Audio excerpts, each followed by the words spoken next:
I guess the one thing that people don't realize when you're like looking to get into this is how much effort and time you have to put into it to kind of find the right vehicle. Yeah. Like I went on the right fit for your. Like for a while we almost went and got a bus. Remember I drove to Pennsylvania to get a bus.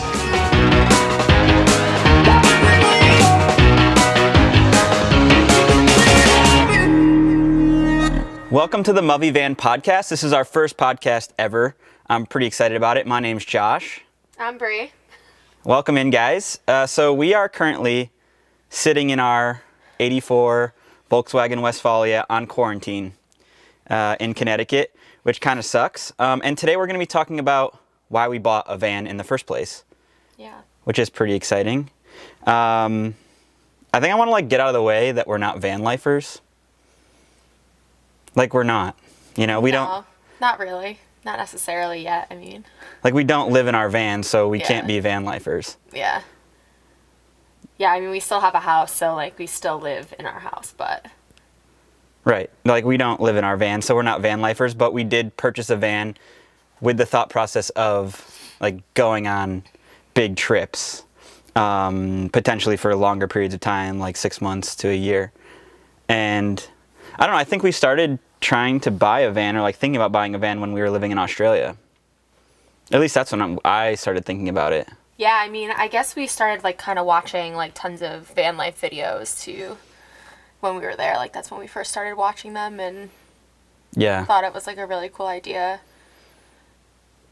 Well, so why did you want to get a van? I think my main reason for wanting to get a van was just doing more travel in the U.S. since I've always lived, we lived in Australia, but I've always lived in Connecticut, so I guess to start doing more hiking stuff and in different states and just kind of seeing more of where we're from because we've seen so much of other countries, Yeah, so a little bit of background for what Bree's talking about is about 3 months after we met, we took off to travel around the world. And we traveled we went to Turkey and through Asia, all through Asia. We lived in Australia, then we did New Zealand and Japan and South America. So we were gone for a really long time. We were traveling a ton. And I think the idea of leaving Australia and coming back home to the States made me a little nervous that I was going to miss the travel. But I also knew sustaining tons of flights was never going to be a financial option. Right. And so I thought the van might be a good alternative to keep kind of a one-time purchase, and then just keep it and travel whenever we want to, pretty much. Yeah. And our price doesn't fluctuate either, so it's nice. Yeah. Whereas when you get flights, you're okay, I gotta wait for a time that's kind of cheap enough for us to go to this place, or. Right, and we'd end up going there in bad weather or something. Yeah. That was kind of a weird thing to constantly have to be worried about financial ramifications of traveling. And this, I think, helped alleviate that a little bit. But yeah, I think when we first started looking for a van, they were way cheaper. Yeah. At least when I started searching, the van life thing really hadn't blown up yet. And so when I started searching, we originally were looking for one of these, a Westfalia. Yeah. And then we kind of switched over to should we get a conversion van and redo the entire thing? Yeah, get which would have been get a Sprinter van. Way more expensive. Right. So, but at the time we wanted to get one of these, they were $6,000 or something. Yeah. And then they got to start escalating in price to the point where sometimes you'd see these things sell for $18,000, $20,000. Yeah. Which started everyone wanted to do it and wants to do it still, so. Yeah, and it just seemed insane to buy an old van like this that you had to put in all the effort into when you could buy a Sprinter van and convert it for the same thing. So then $20,000 kind of became the number for a while, and that really wasn't in our budget, Yeah. I think what we paid for this was a perfect amount because then we can still spend more to do little things to it. Yeah, and you're going to have to with the engine that's from 1984. That's kind of a huge thing, but I really wanted it because I wanted to keep traveling once we got home, and I did want to explore the U.S. I wanted to go to national parks, and I wanted to be able to stay for a while. And I just don't think, I guess the one thing that people don't realize when you're like looking to get into this is how much effort and time you have to put into it to kind of find the right vehicle. Yeah. Like I went on Kind of the right fit for yourself. like for a while we almost went and got a bus. Remember I drove to Pennsylvania to get a bus? Mm-hmm. Like a mini bus. Yeah. And I've seen tons of them like that are so cool. Like even that person that I know, like she did that and I was like, wow. But there's so many options. Like there's so many different things that you can get. But you have to find a right fit, I think. And this was like perfect for our budget, like at the time. And well, we'll do a whole video on like how we saved and the whole budget of the van and all of that, and like a whole podcast, I mean. But, I think as you're doing the research, like, it was so weird to kind of go through the evolution of like, we wanted a Westfalia, we wanted one of these, and then it went to a Sprinter van and then back to one of these, mostly because the price was fluctuating in the market so like crazy. Like even Sprinter vans started to get absurdly expensive. And then the thought of having to, rip it apart and build inside of it From just scratch. seemed so expensive and like it would take so long. Mm-hmm. And then there's like benefits to everything and negatives to other things. And, it just kind of, you're looking at like being stealthy versus, Instagram worthy versus like it all being self-contained. And, there's like canned websites for Westfalia for like upgrades and stuff. So you can feel more secure in that. yeah. And the Still resale making your- value of a van like this is way higher than like a Sprinter van. So yeah, like there was just so much to, do you want to get the long Sprinter van or the short Sprinter van? Yeah. Like so many things, a bus, not a bus, diesel, gas, what year, like there were so many things to balance. And it was just so crazy. Like we bought this on eBay in an auction. Yeah. Just randomly, we were getting ice cream. We were getting ice cream one night and I just remember sitting in the car like, we got the van and I was like, what? Like I didn't expect it to happen and I was like, this is pretty cool. Like I'm really excited. And it was. I mean, so what, like, I guess what were some of your expectations, like getting the van and like versus the reality? Like why you wanted to get it versus now like, realizing the reality of the situation?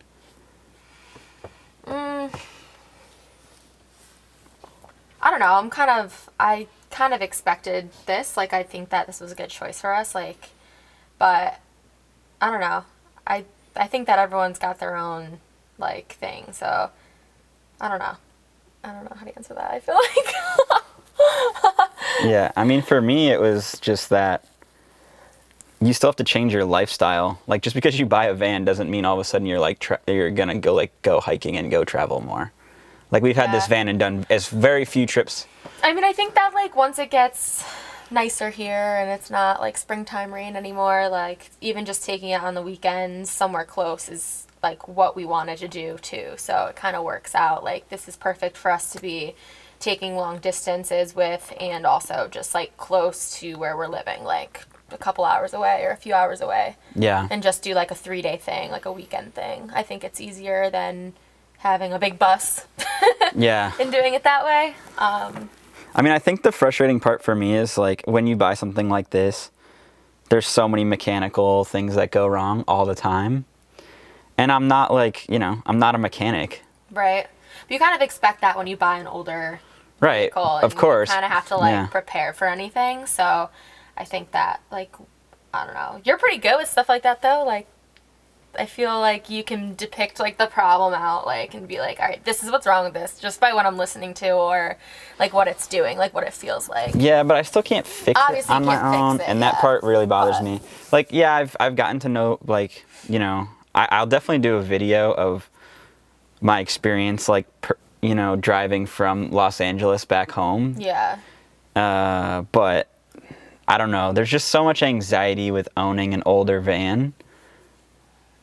Like, at least for me, as I think, like, the one who's responsible for making sure that we, like, get from point A to point B, like, you take a lot of ownership around, like, what's going on inside the van as far as, like, our food and our clothes and, like, cleaning and like planning that sort of thing, like planning our actual living. Like being prepared. Yeah, being prepared to like have a good time. I'm the prepper and you're the like. Yeah, the maintenance dude. The backbone.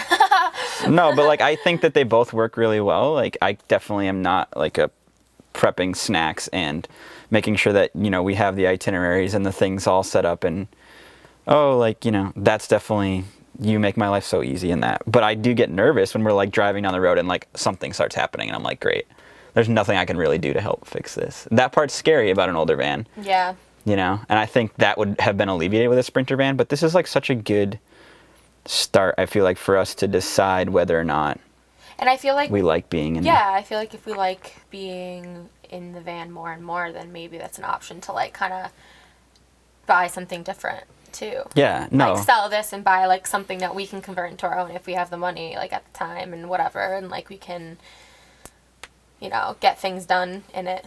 Yeah, I'm very excited for, I mean, I guess because we bought it right before winter, you're right, like, you know, just not having the ability to really take this thing out in the winter because we needed to do some work on it and we just weren't sure how it was going to hold up, being that it's a California vehicle. And right. It's used to warm weather all the time. Yeah, so, you know, leaking and all this stuff we had to deal with. Yeah. But, you know, I think once the summer comes around, I'm hoping we can find time to, like, take it out, like, every weekend and just go places.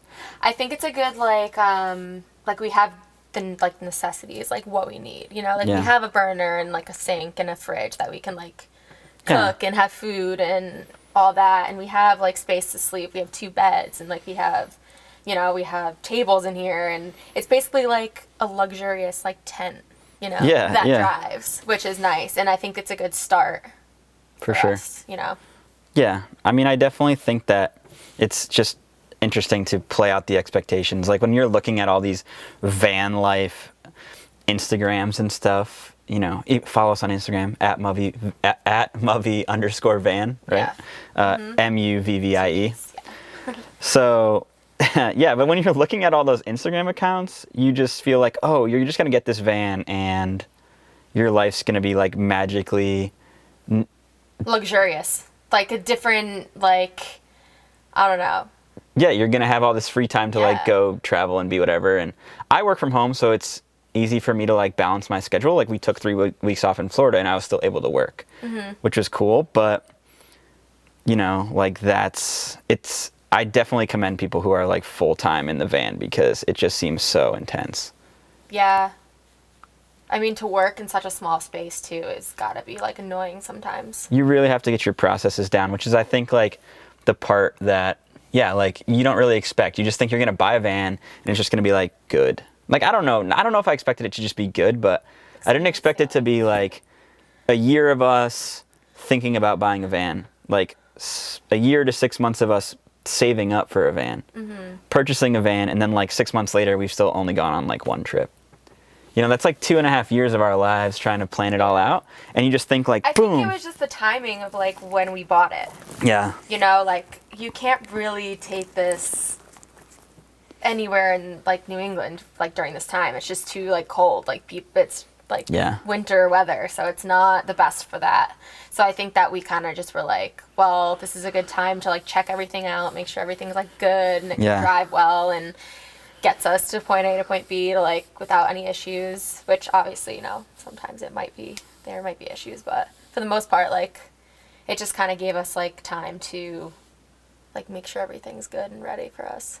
Yeah. For sure. And like once the summer hits, I think the taking it and going on hikes and going to national parks and hopefully getting a dog this year. That we can take with us, and hopefully most national parks do allow that. But because it is harder to travel with an animal, but as long as you're kind of doing your research and making sure. You can take it everywhere. Yeah. Well, I don't know. I think that this was a good first go at a podcast. And we'll definitely be doing more podcasts in the future, talking about a budgeting of the van and how we paid for it and what we plan to do with it. Next time will be that, like, kind of telling everybody like how we saved up and what we spent on everything. What we spent on everything so far, and like what we plan on doing too as well in the future. Yeah, which might be super informational. But like, you know, if you're considering getting a van, just, you know, really do your research and don't rush into it, and make sure that it fits your lifestyle. Yeah, I would say so. Because a lot of people have it in their minds that it's like all great, but then when it comes to actually doing something. Yeah, there's a lot of stress about living in a van, like parking and trying, like parking in a truck stop, and like safety and just like stuff that, you know, is just like way scarier outside of the Instagram world when you're actually like living it and you're trying to find a place to park, or like you're about to break down and you need to find a mechanic or something. So like, I don't know, I love it. Don't get me wrong, I don't want to like paint this like nasty picture around it, but I do think that expectations around, like, if you really want a van, just make sure that you're ready for that, all the journey, the good and the bad. Like, I mean, there's been amazing times where, like, even when we had a van in New Zealand, like, opening up our van and being on like a lake was beautiful, right? So like, I'm excited for those feelings of just being free. I came across a picture like yesterday or the day before about like us being in New Zealand and having that van. Then I thought about it and I was like, wow, we like have our van now. Yeah. So I'm excited about those things, but there's definitely some craziness that comes along with it. So if you're considering a van, just weigh all your options, you know, and don't be worried about pulling the trigger on a Sprinter versus a Westfalia versus a whatever. I think that that's just, you got to think it through a little bit, but eventually you just got to pull the trigger on whatever you feel is right with your budget. Yeah, once you know. Yeah, just do it. You just do it, yeah. Yeah. And it works out. All right, guys. Well, thank you for listening to the first episode of the Muvvie Van Podcast. You can catch us on YouTube at Muvvie Van. We have a YouTube channel where we did a tour of the van. It was our first video. But we'll also be putting these podcasts up there. You can listen to us on Anchor, Spotify, iTunes, wherever you listen to your podcasts. Thank you guys for listening in, and we'll see you guys next time. Peace out, guys.